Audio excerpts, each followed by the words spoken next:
Bien, saludos. En esta ocasión vamos a tratar sobre las leyes de la reflexión y refracción de la luz. Para esto, primero vamos a iniciar con lo que es el índice de refracción, que es más bien un indicador de qué tan rápido se mueve la velocidad de la luz en un material con respecto a la velocidad de la luz en el vacío. Esto lo vamos a denotar con la letra N, donde C se refiere a la velocidad de la luz en el vacío y V entonces cuando ya entra en algún material. De hecho, una de las cosas que se deriva de aquí, ya que la rapidez de la luz en el vacío es el tope máximo que el ser humano tiene conocimiento de velocidad, aquí se deriva que la luz siempre va a viajar con más lentitud en cualquier otro material que en el vacío. Incluso también una de las cosas que se deduce de aquí es que como hasta ahora C es el tope máximo de velocidad y que es imposible viajar a una velocidad mayor que eso, hasta ahora, según los conocimientos que tiene la física hasta ahora, aunque exista la posibilidad de que este video haya que eliminarlo rotundamente porque las cosas cambien, pero el detalle está de que hasta ahora es el tope máximo de velocidad que conoce la humanidad. Entonces, como esta cantidad debe ser mayor que esta velocidad, entonces este cociente me tiene que dar obligatoriamente mayor o igual que 1. En los casos que sea igual a 1, por ejemplo, solamente se considera el vacío, que se supone que sería dividir una cantidad, una expresión entre sí misma. Y se aproxima a 1 el índice de refracción del aire, que después del vacío es donde la luz más rápido viaja. Uno de los principios más importantes en el desarrollo de la reflexión y refracción de la luz lo constituye el principio de urgencia, que más bien establece que si se conoce cuál es la posición de un frente de onda, como éstas se dispersan en todas las direcciones con la misma rapidez, bien entonces se podría determinar en qué posición estarían los frentes de ondas secundarios. En otras palabras, básicamente lo que se refiere es a esto. Imagínense que se lanza una pelota y esa pelota produce una perturbación. ¿Qué pasa con esa perturbación? Que entonces, como ustedes logran ver aquí, esa frecuencia viene dada por el número de ondas que se van propagando por acá. Entonces, ¿qué es este principio de urgencia? ¿Qué establece este principio de urgencia? Que conociendo cuál es el frente de onda principal, asimismo, como esto se extiende en todas las direcciones, se puede lograr determinar la formación de los frentes de ondas secundarios. Entonces, este es el fundamento para entonces luego nosotros ver la demostración de las leyes de la reflexión y refracción. Aquí aparece como número 1, pero en la mayoría de los textos aparece separado, pero la quise unificar porque la número 1 de la reflexión es básicamente la número 1 de la refracción. Lo único es que una se refiere al rayo reflejado y otra se refiere al rayo refractado. La primera ley de la reflexión establece que los rayos incidentes reflejados, hasta ahí es ley de reflexión, pero vamos a incluir la primera de la refracción, y refractado, es decir, los rayos incidentes reflejados y refractados, así como la normal a la superficie, yacen todos en un mismo plano. La segunda ley de la reflexión básicamente lo que establece es que los ángulos de incidencia son iguales a los ángulos de reflexión. Esta número 3 que aparece acá, que es la segunda ley de la refracción, o más bien conocida como ley de Snell, entonces establece esto que vemos acá. Vamos a ver la demostración de esta fórmula. Bien, saludos. En esta ocasión nosotros vamos a demostrar la ley de Snell, que aprovecho para colocarlo de inmediato acá. Lo que nosotros vamos a probar acá es que N1 por el seno del ángulo 1 es igual a N2 por el seno del ángulo 2, que esta es la conocida como ley de Snell, en donde N1 se refiere a índice de refracción, que está dentro de los conceptos claves, un parámetro de qué tan rápido puede moverse la velocidad de la luz en algún material con relación al vacío.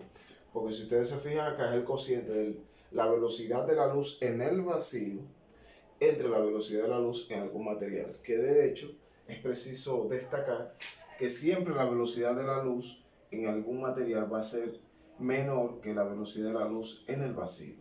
Por eso es que se establece entonces que el índice de refracción siempre tiene que ser mayor o igual que 1. Y si ese índice de refracción resulta menor que 1, eso indica la existencia de una partícula que sea más rápida que la luz, y hasta ahora no tenemos conocimiento de eso. Entonces, esta parte que tenemos acá tiene que ver con los ángulos de incidencia. Vamos a suponer el hecho de que la luz viaje de un medio a otro. Eso es algo importante a destacar acá en la refracción, que la refracción ocurre cuando la luz pasa de un medio a otro. Entonces aquí lo que estamos suponiendo es que esto es en el medio 1, en la parte de incidencia, y esto es ya luego el seno del ángulo refractado, y N2 que sería el segundo medio. Para esto entonces nos vamos a apoyar del índice de refracción, nos vamos a apoyar del principio de Huygens y de las funciones trigonométricas, que aquí lo que vamos a hacer de funciones trigonométricas no es más que simplemente establecer el hecho de que el seno del ángulo es igual al cateto opuesto sobre la hipotenusa, siempre y cuando se tenga un triángulo rectángulo. Para esto entonces vamos a hacer una construcción geométrica en la que nos permita apoyar los procedimientos que vamos a hacer ahora. Aquí, si ustedes se podrán fijar, ya he colocado unos puntos de referencia. Eso es para facilitar el trazado del gráfico ahora. Nosotros vamos a graficar. Vamos a colocar aquí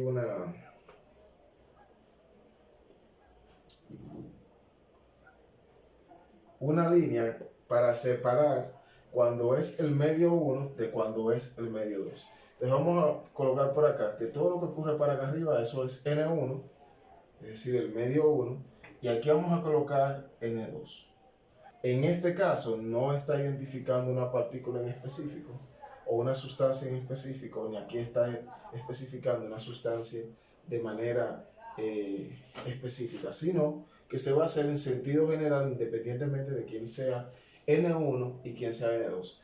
Aunque por el comportamiento que va a tener la gráfica, aunque no podemos directamente establecer quién es N1 y quién es N2, sí podemos saber cuál de los dos es mayor que el otro, precisamente por el comportamiento que vamos a tener acá. Entonces, luego de tener esta línea de separar el medio 1 del medio 2, entonces vamos a graficar la existencia de un rayo que incida sobre esa superficie. Entonces, vamos a colocarlo acá. Vamos a poner el rayo incide acá. Va en esta dirección. Entonces, uno de los conceptos fundamentales que aparece acá es la normal. Y la normal, tal como se había visto en cursos anteriores, es perpendicular a la superficie que tenemos acá. De tal manera que vamos a colocarlo aquí. Esa es la normal al espejo, que regularmente le llaman normal al espejo, aunque en este caso lo que tengamos sea simplemente la separación entre una superficie y otra. Entonces, ese rayo, estamos suponiendo la existencia de que ese rayo va a salir. Entonces, aquí vamos a colocar con qué ángulo va a salir ese rayo. Entonces, vamos a colocar simplemente como parte de la demostración de que este rayo entre acá y salga para acá. Me estoy refiriendo a un rayo de luz. Se supone entonces, para ir denotando cosas, que aquí arriba nosotros vamos a tener que esto es la normal. Esto que tenemos acá.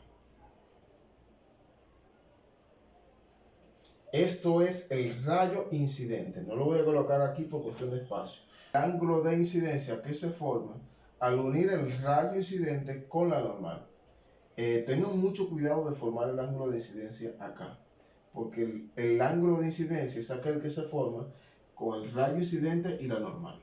Entonces esto sería el ángulo 1, y esto, como se supone que sería ya la desviación que sufre el rayo al atravesar otro medio, esto sería el ángulo 2. Bueno, aquí hay una situación, y es que con lo que tenemos aquí se nos haría un poquito complicado resolver o demostrar la ley de Snell que tenemos acá, porque no tenemos mucha cosa con qué relacionarnos.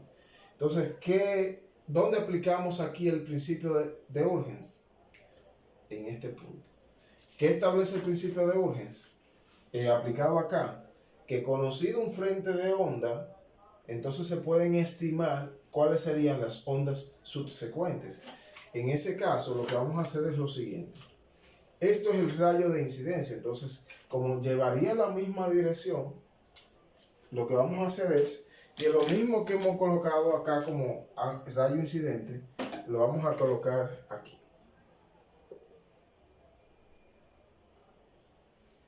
Fíjense que esto tiene que tener mucho cuidado de tal manera que sea con la misma dirección y el mismo sentido.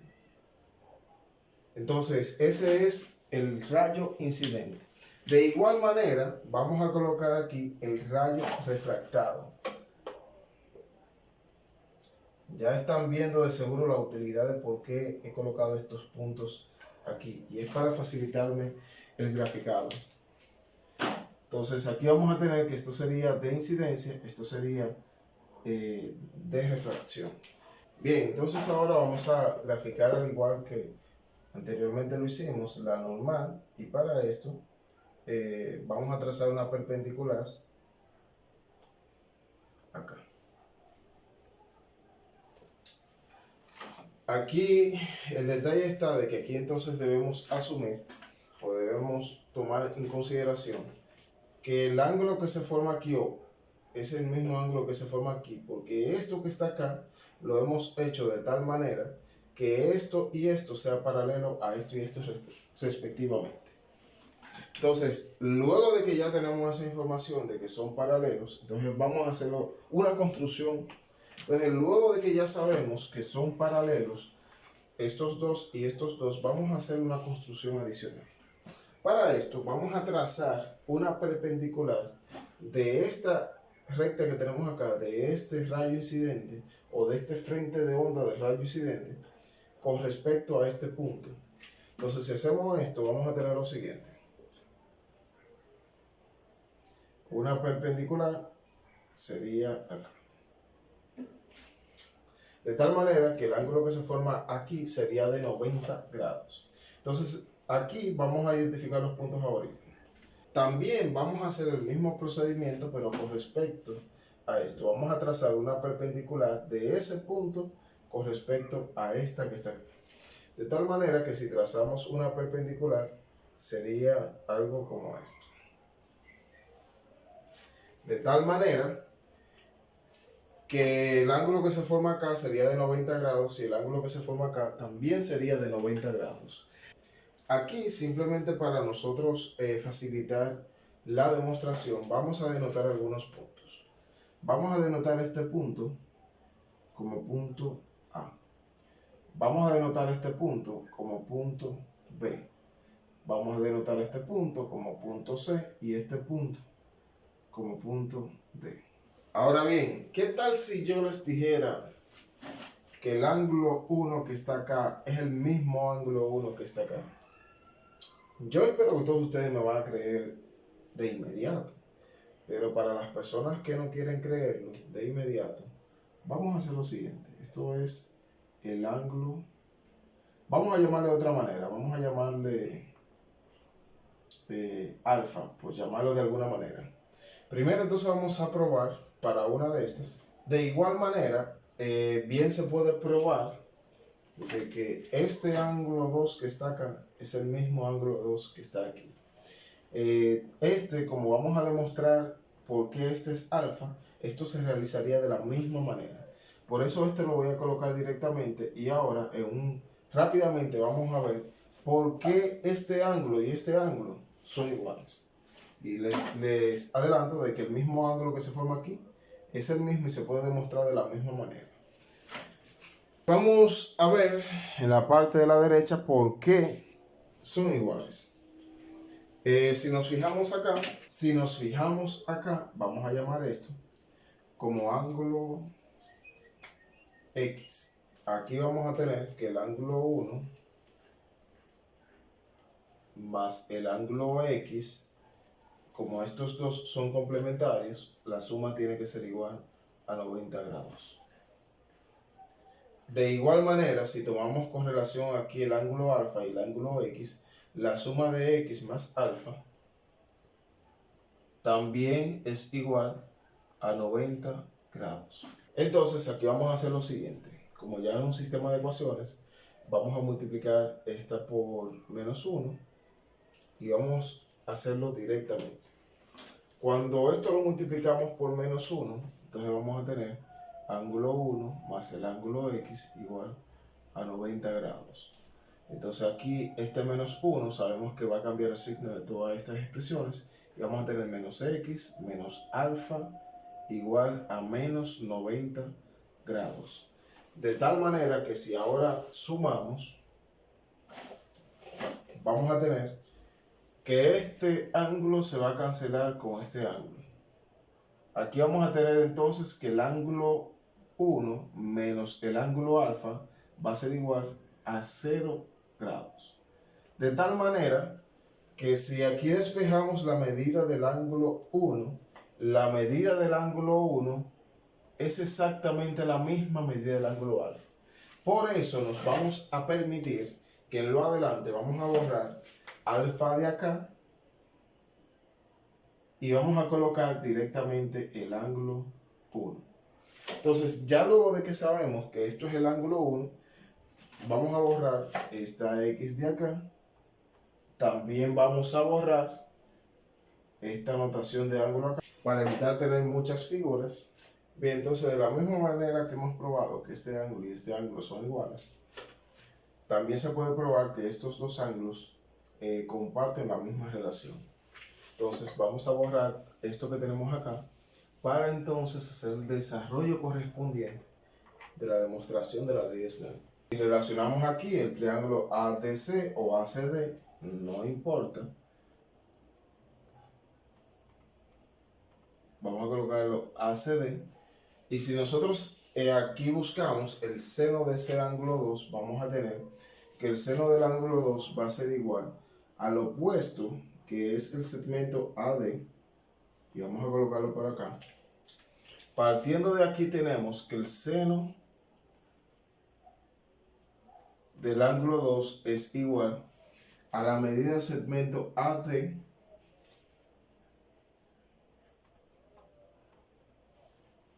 sobre la medida de la hipotenusa, que en este caso la hipotenusa es el segmento AC.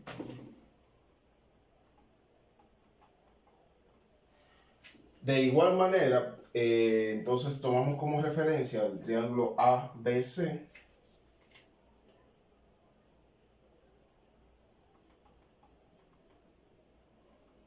Y con relación al triángulo ABC, buscamos el seno del ángulo 1.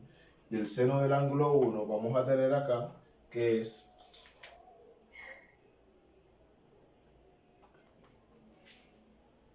el opuesto, que sería este segmento que tenemos acá, el BC,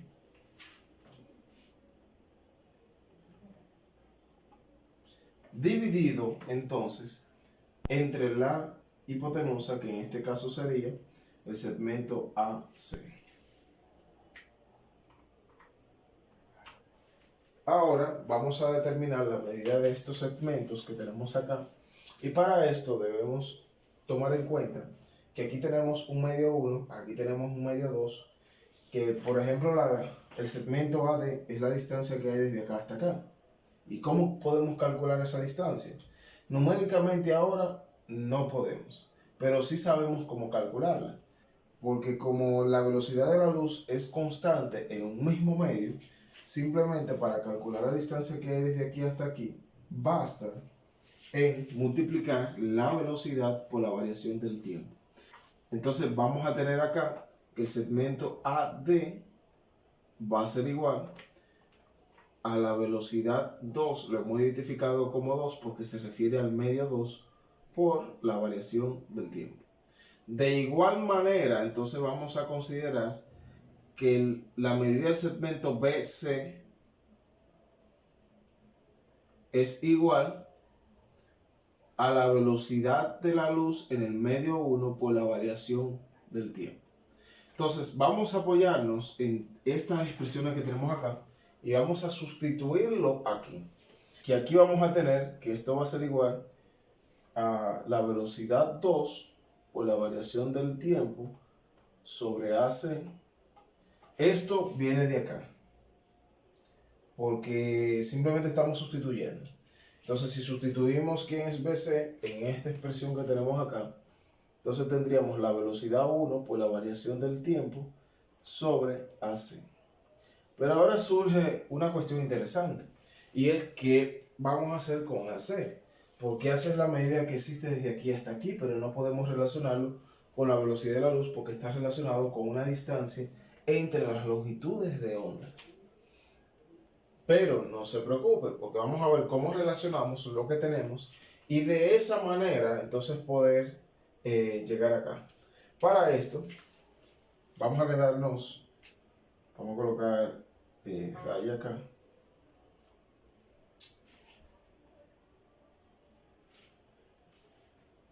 Aquí de forma resumida vamos a tener que el seno del ángulo 2 va a ser igual a la velocidad 2 por la variación del tiempo dividido entre el segmento AC.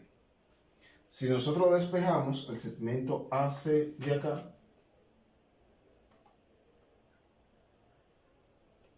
el segmento AC sería igual a la velocidad 2 por la variación del tiempo, pero entonces ahora dividido entre el seno del ángulo 2. De igual forma, si aquí procedemos para el seno del ángulo 1, el seno del ángulo 1, que es igual a la velocidad 1 por la variación del tiempo sobre AC, y aquí despejamos a AC de igual manera, aquí vamos a tener que AC sería igual a la velocidad 1 por la variación del tiempo dividido entre el seno del ángulo 1. Esto bien se puede hacer más rápido, pero estamos tratando de que sea lo más detallado posible. Si nosotros despejamos esta expresión hacia aquí y hacia aquí, se supone que es la misma distancia. Entonces, si nosotros igualamos esas expresiones, vamos a colocar aquí, igualando ambas expresiones,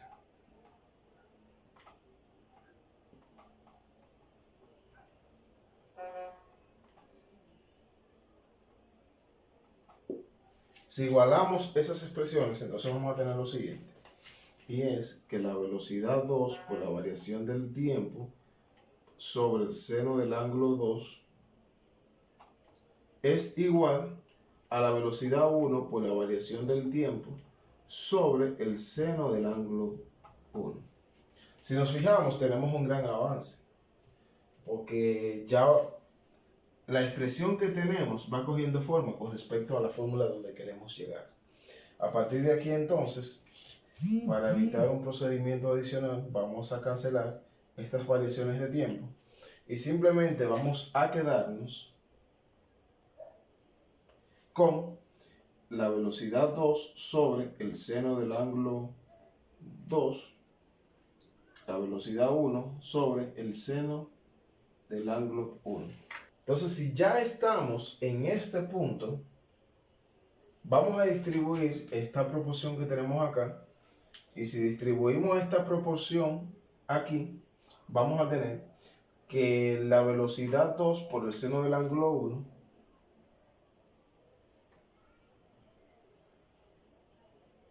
va a ser igual a la velocidad 1 por el seno del ángulo 2. Pero ahora si observamos hay un pequeño detalle. Y es que si bien es cierto que tengo seno de ángulo 1 y seno de ángulo 2, lo que tengo aquí delante ni es índice de refracción, porque aquí tengo velocidad aquí, y además están como intercambiadas. Aquí debería estar N1 y aquí debería estar N2. No es simplemente cambiar una letra por otra. Entonces hay que justificar lo que vamos a hacer aquí. Entonces, ¿qué hacemos? Para esto, vamos a borrar el espacio de la derecha en el que hemos trabajado y así de esa manera poder hacer el procedimiento que falta. Entonces vamos a seguir en esa misma línea. Entonces ahora debemos buscar cómo esta velocidad la expresamos en términos de índice de refracción. Pero para esto hay una clave maestra que es el índice de refracción. Que si el índice de refracción es el valor de la velocidad de la luz en el vacío entre la velocidad de un material, despejando de aquí podemos tener que la velocidad va a ser igual al valor de la velocidad de la luz sobre n, que es el índice de refracción. Entonces, apoyándonos en esto, vamos a tener aquí que en vez de colocar velocidad 2, vamos a sustituirlo por esto y sería el valor de c, que es constante, que siempre es el mismo valor, sobre el valor de n, pero como yo tengo diferentes medios, n1 y n2, voy a colocar aquí n2. Entonces aquí vamos a colocar por el seno del ángulo 1, aquí la velocidad 1, al igual que acá, sería el valor de c sobre n1, y aquí sería por el seno del ángulo 2. Como todo esto está en términos de productos y cocientes, bien, entonces como todo esto está en términos de productos y cocientes, nos vamos a permitir cancelar esta expresión del valor de la velocidad de la luz y entonces nos quedaría que el seno del ángulo 1 sobre n2 sería igual al seno del ángulo 2 sobre n1. Y si ahora hacemos la multiplicación de esta proporción que tenemos acá, entonces aquí nos va a quedar que n1 por el seno del ángulo 1 es igual a n2 por el seno del ángulo 2. Bien, entonces aquí termina nuestra demostración de la segunda ley de la refracción, o mejor conocida como ley de Snell.